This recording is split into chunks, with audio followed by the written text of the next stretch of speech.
oto bu am lu weesu fanweeri at waxuma laa ñeent fukki at jëm kaw kooku normalement waratul woon daw normalement boo ci tegee nag oto bi màgget ñu war ko entretenir sàggan ci oto bu bees sax dafa am entretien ku jënd oto bu bees pël day am garantie ci période garantie boobu saa su la neexee war ngaa mën a dem ci kala ko jaay mu def entretien bi waxuma laa nag oto boo xam ne daanaka waratuloon a daw ñàkk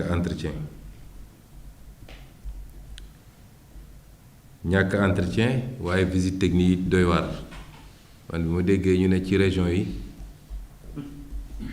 visite technique bi ci xool rek la amul benn jumtukaay bu ñu mën a jëfandikoo pour def visite technique waaye nit kee xool ne cardan yi baax na pneu yi baax na lii ak lii baax na loolu dafa doy waar. ñetteel bi nag dafa jëm ci li ñuy wax infrastructure mooy tali yi de manière générale yooyu càmbar nañ ko déglu nañ nit ñi ñu wax waaye man dinaa ci yokk yoo xam ne tudduñu ko fi walla liñ ci tudd bariwut ba ñuy waaj a tëj la monsieur le ministre des infrastructures am lu mu ci laal mooy waxuñu lu jëm ci gouvernance bi dafa am yoo xam ne fii Sénégal dañoo tàmm di ko raayi ak di ko wiiri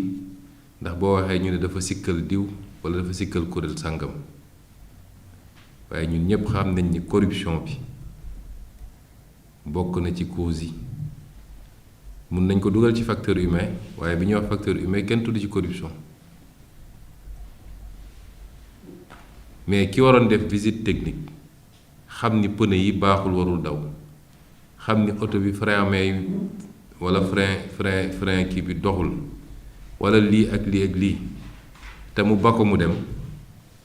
kooku dafa am responsabilité bu rëy ci accident bi am ki ñu ne taxawal ci yoon bi di saytu di contrôler oto ñëw nga gis ni amul ay feu te mu ngi daw guddi nga bàyyi ko mu dem parce que am na lu ñu la boxam jox la bu ñu nee oto boobu accident la waroo lekk waroo naan ndax lu fa rot ci bakkan sa responsabilité ngi ci kon facteur boobu il faut ñu indexer ko il faut ñu tudd ko ni ma ko doon indexé démb ak barke démb ba may nekk fa mu doon liggéey te mu am fa noonu laa koy indexé ci bépp domaine ci réew mi réew gu la gën a néew corruption moo la gën a dox ndax foo dégg corruption rek mooy dañoo lal li yoon dafa ne woon lii la te bu ñu ko defee mooy njëriñ ndax yoon njëriñ la kay def yoon ku koy bind ku koy voté dañuy toog càmbar ba gëm ni lii nii lañ ko war a réglementer pour mu jaar yoon yow nga ñëw ne teggi naa loolu foo ko teggee rek musiba am wax nañ fi mbirum formation ma d'accord ci trop il faut ñu former leen ndax ku mënul lire code de la route man xamul nooy dawalee il faut ñu former nit ñi ñu ne d'accord nañ ci bu baax a baax àdd nañ ceeg nit ñi ci wàllu formation parc automobile bi màgget na il faut ñu renouveler ko